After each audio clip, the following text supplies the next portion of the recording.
Thank you, everybody, for coming to this. We have so many friends here. I'm overwhelmed right now, and I know Jen is too. This is amazing.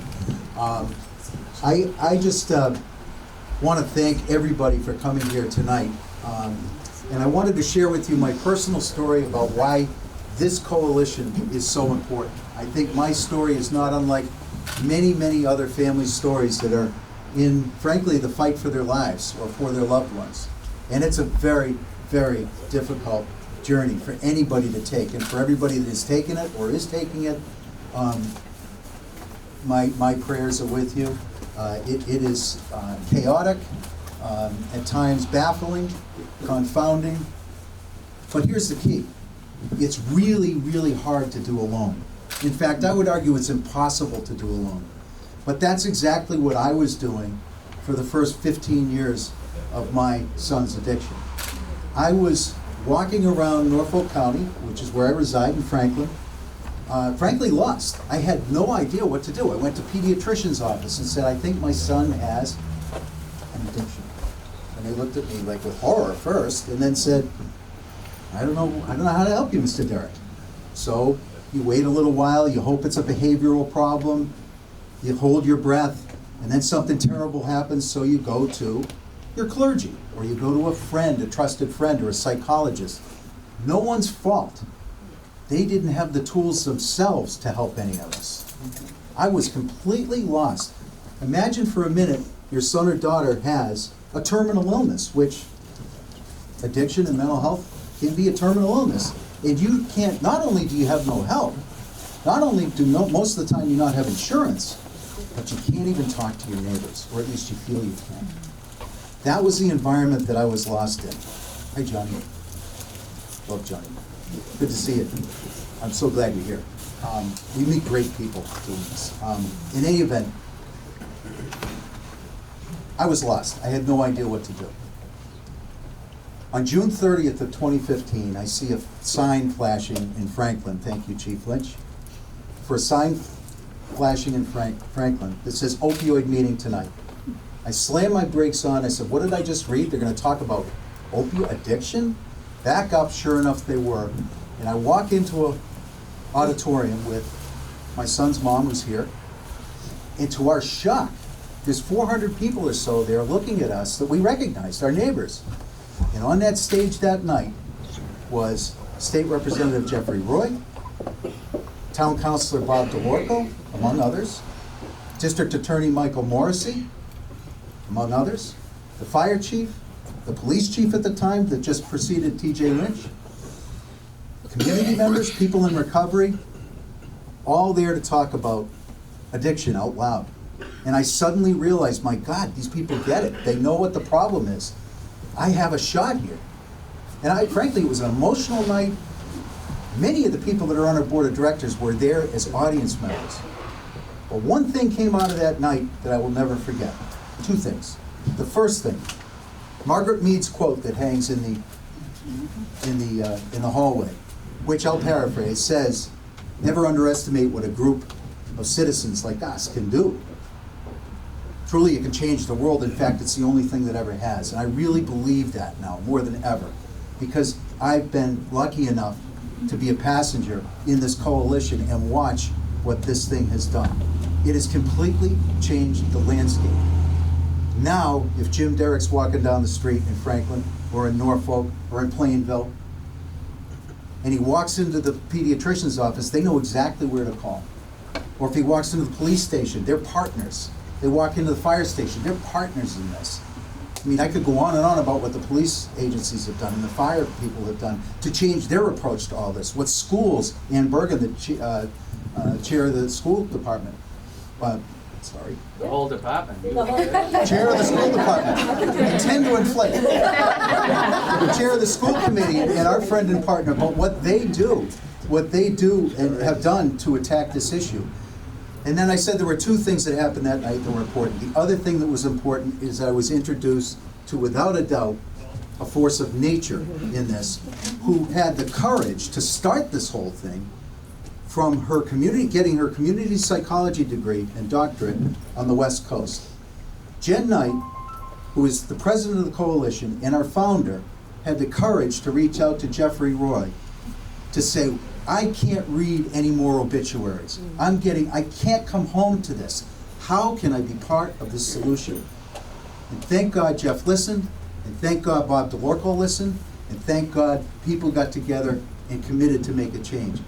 I speak on the behalf of the entire board of directors and in fact our community when I say that we owe Jennifer Knight a debt of gratitude. I am humbled to be able to serve with her on this board of directors, and I am so excited for our future. So please welcome Jennifer Knight, the president of the Safe Coalition.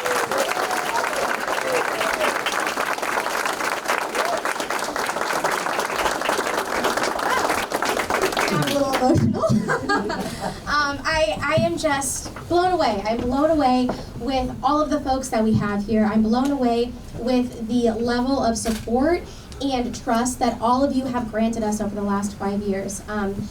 You know, I remember that April 30th event, and an hour before the event, I went to my parents' house, and my mom said, well, are you going to hold anything? You know, have you prepared a speech? And I'm like, no one's showing up. I don't have anything written down. So she gave me a notebook that had no paper in it, and she said, please, you have to look like you have something written down. And thank God for my mother's advice, because at least it looked like I had something written down. That night, I think, changed my life. It planted a seed in all of us who have been impacted by addiction and substance use disorder that people matter, and that people were in some way willing to talk about this and get real support. 5 years ago, there were a few of us that said, okay, let's exchange emails and phone numbers, and let's get together and have conversations, and where do we start and where do we end? And it was this beautiful mess, and out of this beautiful mess came more conversations, and a board of directors, and a board of incorporators, and then a nonprofit organization. And all of these unbelievable community leaders started coming to the table, and we created this board of directors.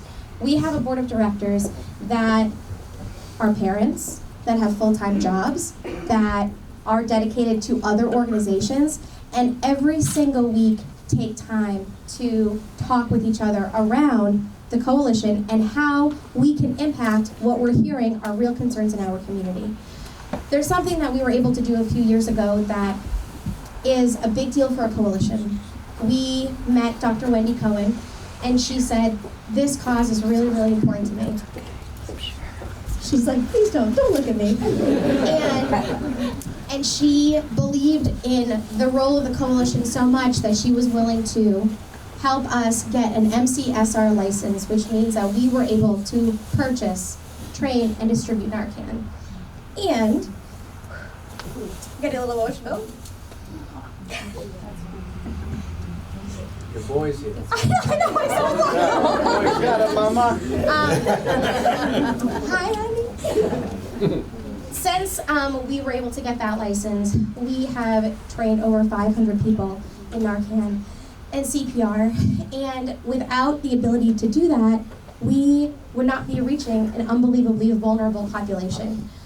As the coalition has progressed, we have really wanted to provide education and prevention support, awareness to parents, opportunities for recovery and compassion and healing, and we really want to provide a direct support for those living with addiction. And those have been really challenging and sensitive conversations, but together, every single one of us has been able to come back to the table, even after really hard conversations, and meet in the middle and create opportunities. Those opportunities over 5 years have led to 5 different styles of support groups in this office. One that I am so excited about is the peer-to-peer group. Before the peer-to-peer group, there were not a lot of, I just keep looking at the wrong people, guys. There weren't a lot of spaces for teens to talk about what was going on in their households, and we've created a program where adolescents are able to come to the table and say, this is what's going on in my home, and I'd like some support around it. We have a grandparents raising grandchildren group where a few years ago, I don't think many of us even recognized how significant the grandparent population who were then becoming caregivers was going to grow. We have a wonderful woman on the board, Meredith, who runs that program twice monthly and has new families consistently attending this. She brings in speakers. She has aided whole families in getting new styles of support for their homes. It's unbelievable. It's unbelievable. Narcan, CPR, grandparents raising grandchildren, peer-to-peer. We have a drug disposal program where we bring drug disposal kits to folks' homes who don't have a vehicle or who are ashamed to go in or scared to go into a police department. We teach folks how to make drug disposal kits in their homes if they don't want to keep calling us, asking us for these kits. We provide a program for folks to become employed and to gain benefits. We have a program that provides support on an on-call basis. We provide support in a chaplaincy capacity where folks who have a spiritual component of their life and they have a challenging situation at home can call us and we can provide that level of support.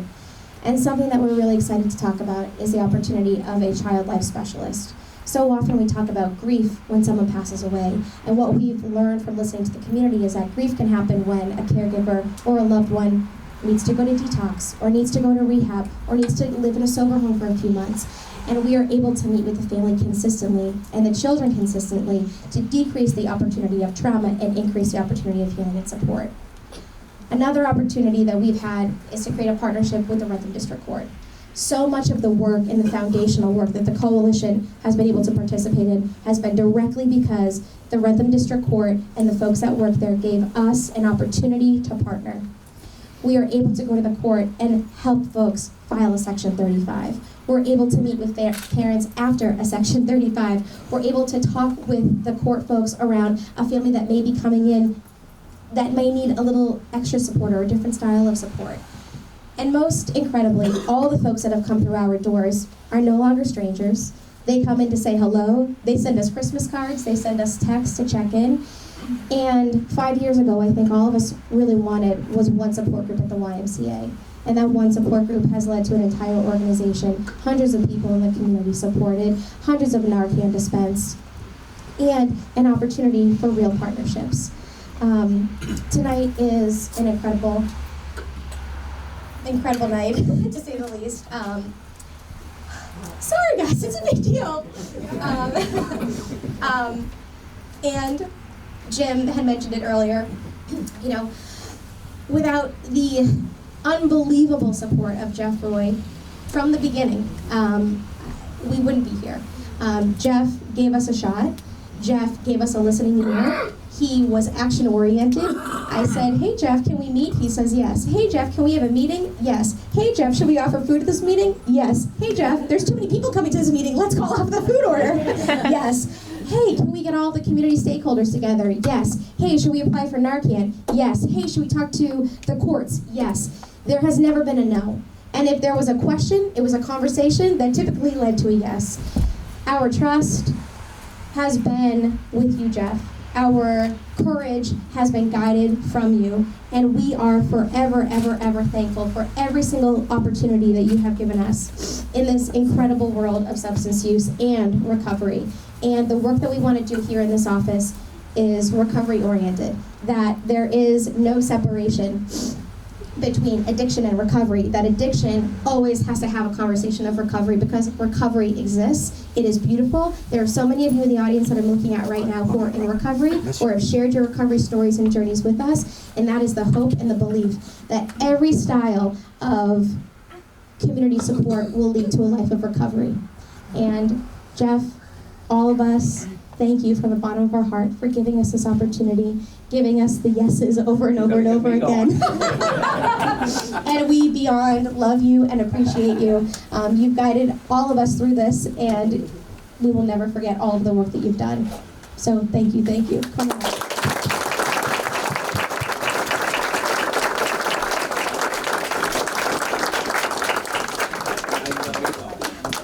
It's an emotional night, okay? We're among friends. Well, I can't thank you enough, and so I'll tell you how this all started. It started when I occupied the role that Dr. Bergin has as the chair of the Franklin School Committee, and there was a young lady who was 15, 16 years old at the time who came to the school committee. She was a hockey player and playing a club sport and thought that it wasn't right that the girls had a club sport and the boys had a varsity sport, and we need to do something about that. I said, I think we could do something about that, but apparently I wasn't quick enough.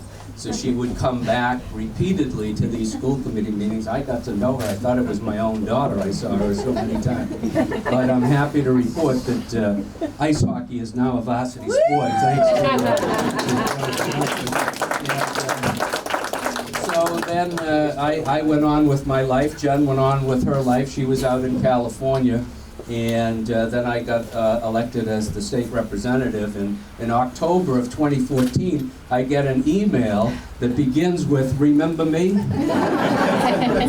And she had talked about doing her work on her PhD out in California, and that she had come home to Franklin and had read about so many of her classmates and friends who were succumbing to the disease of addiction. And was there something that we could do, bring people together and just provide a space that people could come together and talk about the disease of addiction? And so I said, I think we can do something along those lines. And certainly I was seeing it in the legislature. I had only been there for about a year and a half, but I had heard story after story after story about the disease of addiction and how it was being treated. And we look around the communities where we live, and there really wasn't any place to turn. There wasn't a support group. There wasn't a place to call. Nothing existed. And, you know, this is your bedtime story. You realize that. So, you know, we had to really start from scratch, and as we were talking, the first meeting we had was, bless their souls, the YMCA was very helpful and gave us the space and expressed some interest. So we had that first meeting, and the first meeting, I love this story. So I'm in the parking lot walking into the Y. I know what's going to happen. All right? I'm in the parking lot walking into the Y, and I get a phone call. You know, this is the first meeting of what is to become the coalition. And it's Jen, and she said, "Jeff, I'm not feeling good. I can't make the meeting." I said, "Jen, we have emergency room physicians coming. We have support players coming. We have a whole room arranged for you to talk about this idea. We want to put this together." This is all true. I said, "Okay, you don't have to come physically, but we're going to put you on speakerphone because I really want you to lead this charge." And she was on speakerphone, and you know, it really took off from there. And as we grew and grew and grew, and we were trying to do this privately, because you know, as a state representative, you're an ambassador for your community, and to talk about addiction and heroin in your community is somewhat causing a stain. And so let's do this quietly. And then the month of May of 2015, I'll never forget it. We lost 5 young people between the ages of 20 and 30 in Franklin. There were 5 funerals in Franklin in May of 2015. And Bobby DeLorco called me. He said, "Enough is enough.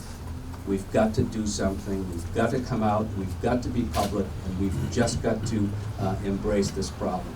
And that was the time when we went before the Franklin Town Council and talked about what we were going to do. We scheduled that meeting for June 30th, and so we scheduled a meeting for June 30th. And at the time, I actually had a magazine subscription. Does anybody else get magazines? They still have them in 2015. Well, this is the June 15th, 2015 Time magazine. And it certainly was a sign that we were on to something by putting this together, because this arrived in my mailbox about 2 weeks before that meeting. It really sums up what we've been going through and the disease of addiction. And we didn't talk about the disease of addiction. We talked about drug addicts and penalties and punishment, and you know, I think one of the first things that we had to overcome was to talk about it as a disease just like anything else. And I think I used the example from St. Elmo's fire about Mrs. Rosencrantz has cancer. You know, we have to talk about it, we have to talk about it out loud, and my heart opened when we saw 350 people show up at Franklin High School, and nobody left early, everybody stayed. And that was the first of many community conversations where this community came together to talk about the subject. And Jen read off to you the number of supports that now exist in a place that was really in a vacuum. And her energy, her enthusiasm is incredibly infectious. And I still remember, so we complete the evening on June 30th, and we do a presentation, and up comes flying up onto the stage. It was the first time I had ever met Jim Derrick. I said, who the hell is this guy attacking? I am exhausted. I've just hosted 13 people in a conversation about the disease of addiction, and this guy, he's ready to go. He said, I am in. What can I do? Where do I need to be? And Jim became the first president of the SAFE Coalition. And you know, I'm just amazed to see how this thing grew. And finally, I'll say, we wouldn't have really come together because did I have the tools or the knowledge of what to do? No. I turned to DA Michael Morrissey and said, you know, what do you do in situations like this? And he said, form a coalition. Bring the people together from your community and have conversations. And he was right there at the table with us on that first night. The most important thing is we talk about the disease of addiction very differently today. More importantly, lives are being saved. And I can't say how important that is, that lives are being saved. And I'm grateful for you for wanting to be a varsity hockey player. And I'm grateful to every single one of you in this room for being a part of a team. I have never been a part of a greater team than this. And I've always talked about government is all about taming rivers. I'm not going to go and tell you the whole story of why I say that. Thank you. They know the story. But I can tell you this is one river that we've got tamed, and we are on our way to controlling it and building the most massive dam that's going to fix this problem. And I couldn't be with better people to row this river. So thank you so much, and thank you for the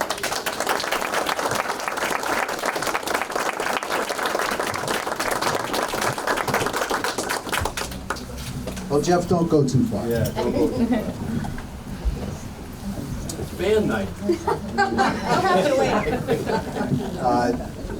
wait. Jen and I have something that we'd like to share with Jeff on behalf of the Board of Directors of SAFE.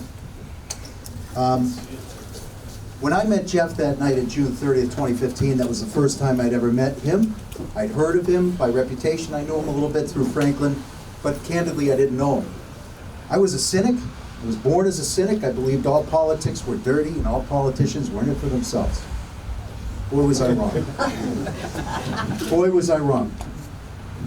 That evening, I met a man who was a man of his word, who leads with his heart.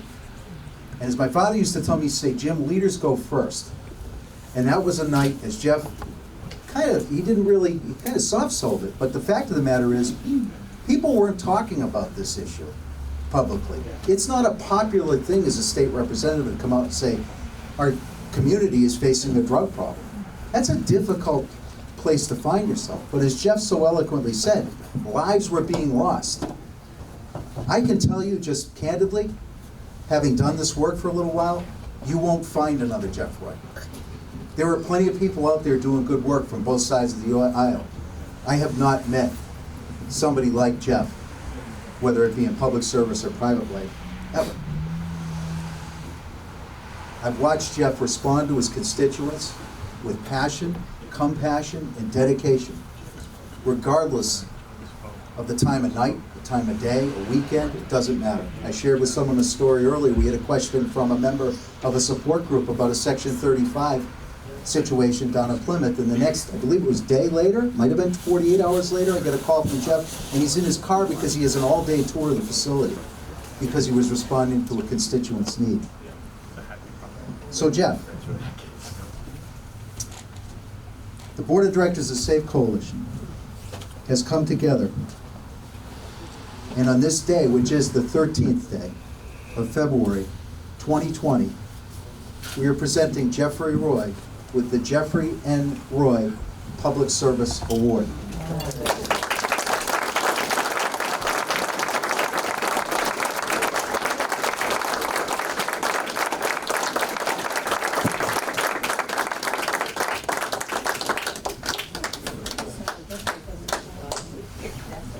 So, as Jim had just shared, we are so fortunate to have met Jeff and to be able to spend this unbelievable ride with him. So many of our dreams have come true. All the dreams that I spent in the back of Spigarolo's backyard or with my brother on a napkin, dream questing what this could look like. We are all so thankful for Jeff and all of the guidance that he's given us over the past 5 years. Because of this, Jeff, we really wanted to make this something incredibly special.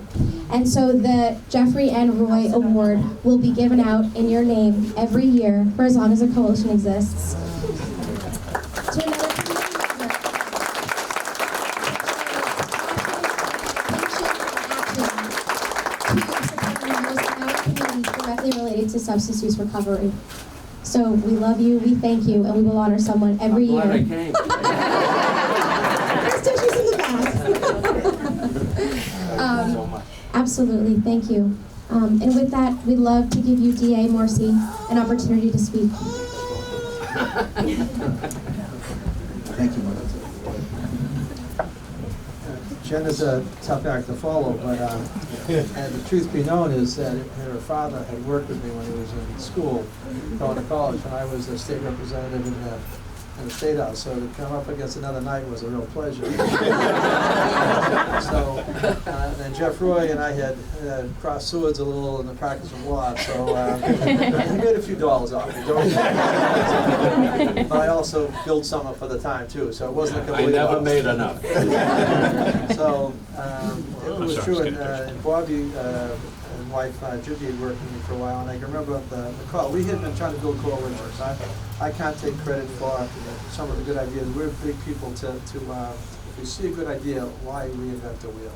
And when I came into office, it was 4 or 5 community coalitions, and they seem to be working. And the Quincy Police at that time were in a pilot program for Narcan, and we said, you know, hey, we should all be doing this. And the police community, the law enforcement, we actually trained everybody in Norfolk County to give out Narcan. Now, the state wouldn't actually give us this doctor that they had to get it. So Dr. Muse from Brockton Hospital, who lives in Canton, came forward and was signing orders, standing orders for any department who wanted to get Narcan. And at the time, I can remember Paul Shasta and was the chief in Stoughton, and Noel and Chief Brooks, and they helped put together the training at the Blue Hills Country Club. Narcan isn't a complete answer, but it saves people, and it saves people to fight another day. And it was important that something so simple to put in people's hands, and all the work that you do, 500 people, you know, that is awesome. And so trying to grow the community coalitions, it couldn't happen at a better time because we were trying to move from community to community, and we had a call from Jeff at the time, say, hey, you have any ideas? I said, I have a great idea. I said, can you get a few people together? And he said, yeah, we'll have a meeting at the high school. And Bobby said to me, this is really bad. I know these kids. I coach them. And I said, you know, can we arrest these people? And the answer is we do a good job of arresting people and putting people who should be behind bars. But they all agree, and I think we've come to the conclusion, we're not arresting our way out of this problem. And the police community, how they respond, people now are calling the police when they have a problem. They're not turning away from them, they're calling them for help and assistance because they know they can trust the police community. I know in the courts, I see Judge Finnegan, who, sorry to say, had the experience of working in my office, and he used to run the drug unit at one time. So we're trying to put that out of business a little, but the high end is still there, you know. And I know that their leadership of the court. There are many people here from the court system. You know, the funny expression, it takes a village to, well, that actually, you get the village here tonight because you have the schools, the courts, the law enforcement, the business, elected officials, and families who obviously have a loved one struggling. And you're actually right, your characterization. I often say to people, how many know someone, this is the wrong card for this question, by the way, because everybody's going to answer, but how many know someone have a loved one who's suffering from cancer? And so I lost my mother and my sister's been through a bout, so everybody.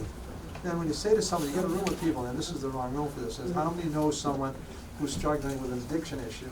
And then you get to, no, it's us. And you have to be able to talk about it and get your head out of the sand. And this community and the group has really been very active in getting out to the forefront. And I think that's the best thing we can do. On numbers, the thing that kills people in Norfolk County, very simply, the largest single killer are overdoses. And we've been as high as 173 people that we responded to, the local and state police, and more people have died because they die at a hospital in an attended situation. But the highest was like 3 years ago, 173. It has gone down progressively. Last December 31st, there was 101 people. Now, when I came into office, there was 40 people, so that was, 9 years ago. So it has gone up, and I think it's reached the peak. Not every community, not every county can say that they're seeing less deaths. I'm not suggesting that this problem is over by any stretch of the imagination. The problem is still a big problem, but we are helping people to stay alive. And by getting the services and opening a center like this and working together, Brian Hamlin, I know we're dedicating, Senator Brian comes monthly to the meetings at the district attorney's office where the coalitions exchange ideas, because no one has no one captures any good idea they steal. And even bad ideas we pass on. Because we've tried some bad things that haven't worked. But I remember Needham actually had the drug take-back containers. We all kind of looked at it and said, no questions asked, drop the drugs off, and so we got the public health to pay for that. Franklin was on early on for that. We've taken tons of drugs out of people's medicine cabinets. And what I learned many years ago was people get their first experience with a pain medication from where? From us, out of our medicine cabinet. So I just wanted to say that it's clear that they say about your father Danny and I that their daughters are much smarter than their fathers. So, and I'm happy to be here, and it looks like there's going to continue to be some awesome work going on down here, and many lives will be saved. They'll be affected, and we hope to continue to help in any way we can. And I know my friends in the courts and the schools are sympathetic, and the police. I mean, our goal is not to arrest someone; it's to help someone, and I think we're all on board for that. So, thank you all for coming tonight.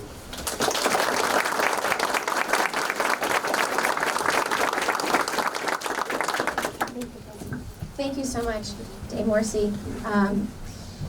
So, as we've talked about partnerships and community connections, our partnerships with our local police and fire have been crucial and incredible. And we are in the fabulous town of Norfolk, and one of the Norfolk officers, Michele Paladini, sits on our board. She provides support to us on the board in regards to police capacity. She provides 2 support programs here, mindfulness for adolescents and support for caregivers. And we would love to invite Michele to just speak about our connection with Norfolk and some opportunities that we have coming on.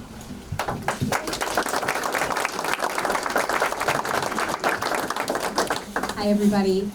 From both myself, Deputy Chief Carroll, and the Chief of Police, Chief Stone, we want to thank everybody for coming out today to Norfolk. And it's so great that we have the SAFE office here in our community, here in the little town of Norfolk. But this community in coalition belongs to all of us. So it belongs to all of these towns in the Rentham District Court catchment area. And we are thrilled to have this partnership. We have seen law enforcement shift and change, and to echo what the DA just said, we can't arrest our way out of this problem, and we know that. So getting people into treatment, getting people support is so critical. And my role is sort of multifaceted at the police department. So not only do I work on the detective end where I'm investigating overdoses, I'm also on the prevention end working with youth in our schools. And the school partnership has been incredible. And that's why we're bringing so many programs to the forefront with this new space that we have, and we're able to run wonderful programs here, some of which Jen just mentioned. And from my perspective, and I know my law enforcement colleagues will agree, if we look at any person who suffers from substance use disorder, we can sort of connect the dots backwards, that there was something happened when they were in adolescence or when they were youth, that there was some sort of trauma or some type of skill that they never developed. And so today, in the world of education, we are working really hard on social emotional learning, and that's why Jen just referenced the mindfulness programming that I'm going to be offering here, and that's a lot of what I do in my role as a resource officer, because we need to be giving kids the skills to manage their thoughts, their feelings, and their emotions so that they don't resort to risky behaviors. It's so critical, and I'm just so thrilled that SAFE has also given me an opportunity to work even deeper with the youth, and we're so thankful for the partnership, and I'm going to keep it brief, so thank you everybody.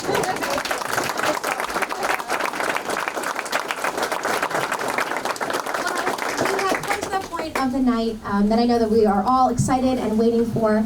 So 2 years ago, a family came to us, the Hamlins, and shared that they would love to be more engaged with the SAFE Coalition, and so they started volunteering, and then they were volunteering more, and then they were texting and calling Jim and I, and sooner rather than later, Brian Hamlin was part of the board of directors, and it has been Brian who has been a guiding light and a real resource in the realm of parent support and peer mentoring.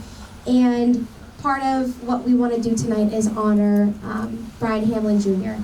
And I don't want to share too much because I would love the Hamlins to speak a little bit about this event, but yeah, come on up. Come on up. This is Robin and Brian Henesys.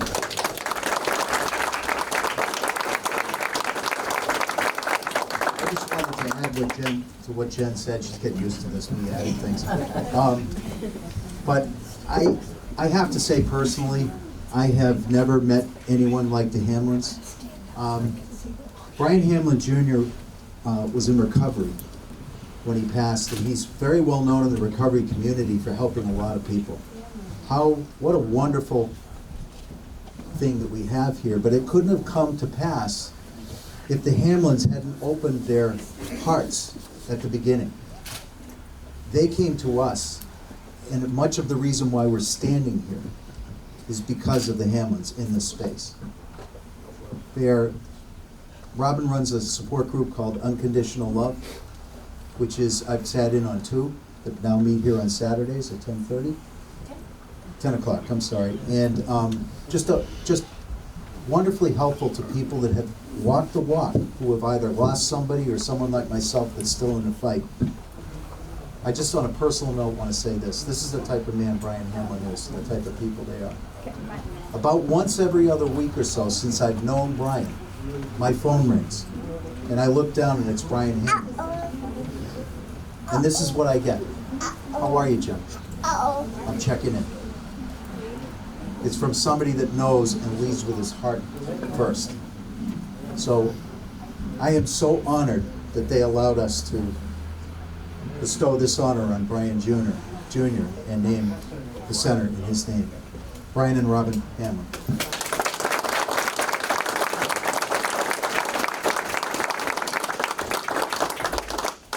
All I can say is this is such an honor and a dream come true for us. We, years back when we were trying to navigate through Brian's disease, really my biggest thought was, please just give me somebody that cares. Just simply somebody that would care about us and about how sick our son was. Brian had gotten injured. He was a freshman in college. He was playing football and he had to have his shoulder operated on, and so we brought him into Children's Hospital and he was sent home on a Vicodin pain pump. Skip ahead 5 years, he graduated with his degree and had an amazing job. He was a software salesman, and we noticed things were changing. And it was then when I found the bottle of OxyContin in his room. He sat down on our couch, actually right like this, with tears pouring down his face and saying, "Mom, I'm in trouble. I need help. I can't stop." And by the grace of God, I had no problem understanding that he was sick. I know people would contemplate that, you know, years back, is it a disease? You know, what are you trying to figure out what it really is? He's just, you know, he's how old? Just kick him out, he'll learn his lesson. I heard everything under the sun. And all I thought was, no, my son is truly sick and he is fighting in his life. Please just someone pay attention. Pay attention, I'm right here. But they didn't. I had to kind of navigate and find answers myself. And then of course, that's what we did. And our children, we have 2 other children, our daughter's here tonight too. And by the grace of God, we learned the ups and downs. We learned how to navigate this disease, but we loved him unconditionally through it because I did it my way. I treated him like the beautiful person that he was, and I never ever lost sight of who he was. He had a horrific disease called addiction, but he had a whole list of beautiful qualities. And we were blessed to call him our son. It's an honor and a privilege to be his mother, as well as is my daughter Brandy's and our son Tim's. So to see how many people are standing here that care, it's like a dream come true, because this is all I could have ever hoped for. And it's all because I remember Brian saying, you know, when he started going to the meetings, and then Jim and I and Brian, we met at the bookstore and had coffee. And of course we were immediate friends, because when you go through this, you become friends like this with people, because we have a common factor. And from then, Brian goes, Rob, you have not met Jen yet. Wait till you meet her. And we had gone to a function and Jen was there. And I got in the car and I said, oh my God, she's everything and more. She makes our world a better place. Because she opened her heart when she didn't have to care about this disease that is destroying families. And I don't know about you guys, but my family is everything to me. Everything. So when I see how much these two have done to get this started, and they were with all these beautiful people, I thank you all from the bottom of my heart for being here and caring and loving us enough to be able to dedicate this absolutely beautiful facility to have this in honor of our bride. Thank you so much.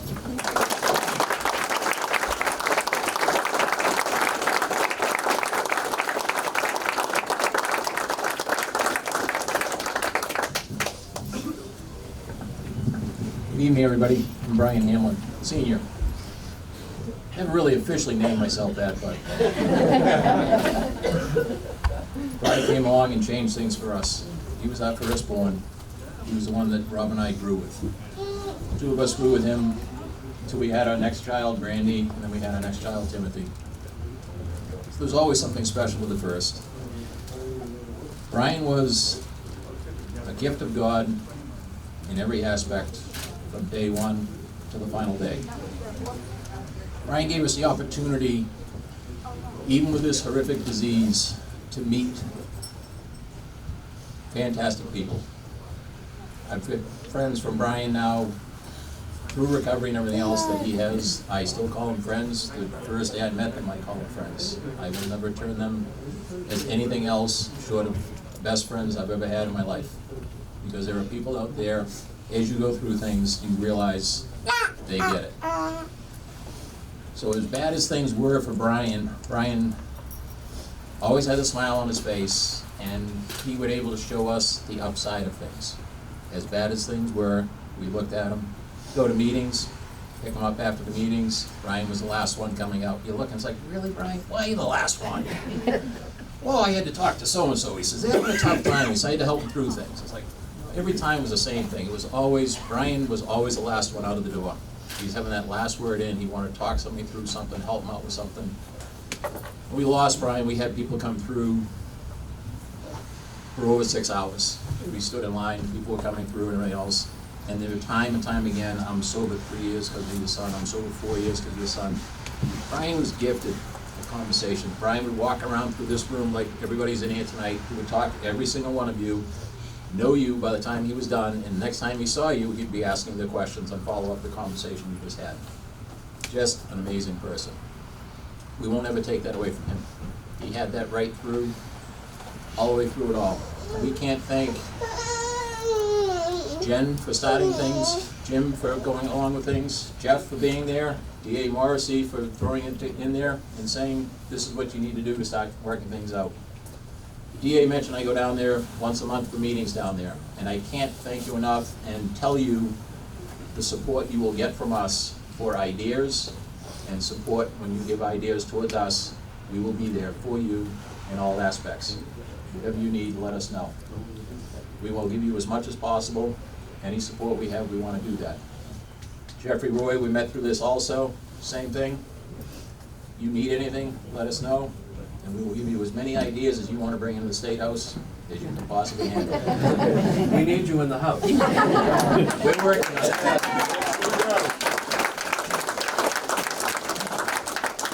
So with it all being said, like I said, this is a gift that we're doing on Brian's behalf to help support the Safe Coalition. And we're doing it with so many people that are out here. We hold a golf tournament in his honor every year to raise funds for it. We've set the money aside. We use the money for putting roof over people's heads if they need that extra support. Families turn their backs on them, they don't have any extra help out there anymore. They'll contact us and we will cover that bill for them for the first couple of weeks till they get their feet back underneath them. They need the helping hand of picking them back up, dusting them off, starting all over again. It's like riding a bike. Okay, you didn't get it this time, let's get it next time. So all they can do is keep trying. There's nothing easy with this whatsoever. Nothing at all. And we've seen over the years the different changes that have happened in the way people look at this. It is staggering to see where it started when we first went over things with Brian and where it stands now. Things are changing, things need to keep changing. We will keep pushing for it all the way through. It is our honor that we're able to do this in collaboration with Safe Coalition and the great group that is on there, the board, everybody. We couldn't say enough about what you people do for us, what you've done out there for the communities, and what we want to help you do. Thank you very much for everything. Before I leave it, Matt, I want to say, I don't know how you really keep up with her. There is no keeping up. She's an amazing person. You hold on to her as much as possible. Connie, you have a beautiful son together. Do it, enjoy it. Don't ever miss out on anything like that.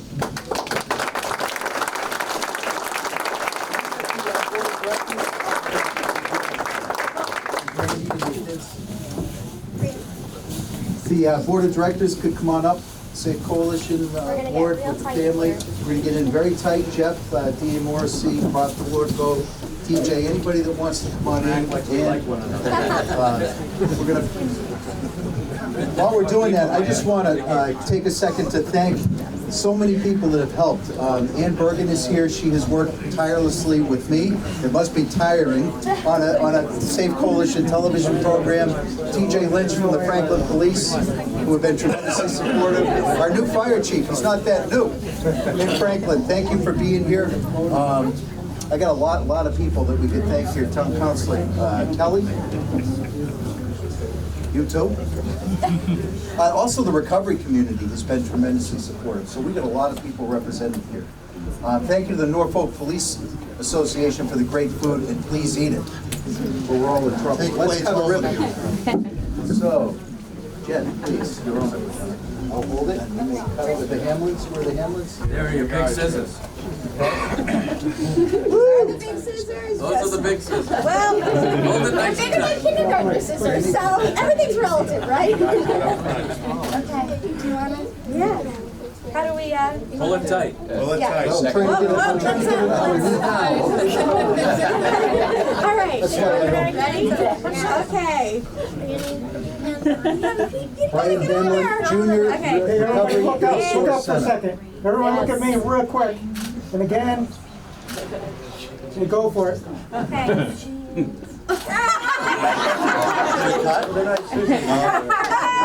And just like recovery, it takes a couple times.